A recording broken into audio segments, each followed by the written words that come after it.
ഇന്ന് നമുക്ക് ഒട്ടും വെള്ളം ചേർക്കാണ്ട് ഒരു ചിക്കൻ റോസ്റ്റ് ഉണ്ടാക്കാം. അതിനായിട്ട് ചിക്കൻ നമ്മൾ മുളക് പൊടി, മഞ്ഞൾപ്പൊടിയും ഉപ്പും ചേർത്ത് തിരുമ്പി വെച്ചിട്ടുണ്ട് കേട്ടോ.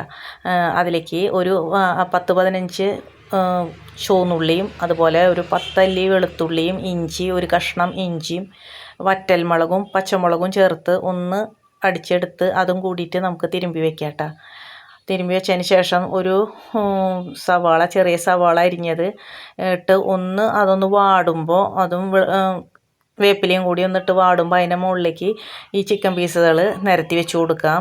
നിരത്തി വെച്ച് കൊടുത്ത് 1-2 പ്രാവശ്യം അത് തുറന്ന് ഇളക്കി കൊടുത്തിട്ടുണ്ടായിരുന്നു. അതൊന്ന് ഇളക്കി ശേഷം അത് ഇപ്പം ഒരുവിധം വെന്ത് വരുമ്പോൾ വീണ്ടും അടച്ച് വെച്ച് അങ്ങനെ 1-2 പ്രാവശ്യം ഒന്ന് ഇളക്കി ഇട്ട് മൂടി വെച്ച് കൊടുക്കണം.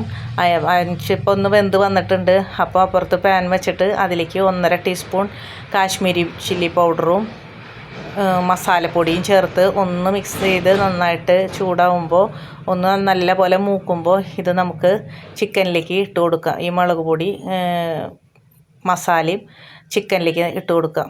ചിക്കനിലേക്ക് ഇട്ട് കൊടുക്കുമ്പോൾ നല്ലൊരു കളറും നല്ല ടേസ്റ്റുമാണ് കേട്ടോ. കറി ഗാർലിക്കിൻ്റെ ഒക്കെ ടേസ്റ്റാണ് മുന്നിട്ട് നിൽക്കുക.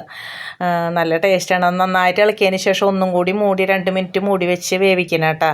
വേവിച്ചതിന് ശേഷം നല്ല അടിപൊളി ചിക്കൻ പെരട്ട് റെഡി ആയിട്ടുണ്ട്. എല്ലാവരും ഉണ്ടാക്കി നോക്കണം. ഷെയർ ചെയ്യാനും ലൈക്ക് ചെയ്യാനും മറക്കരുത്.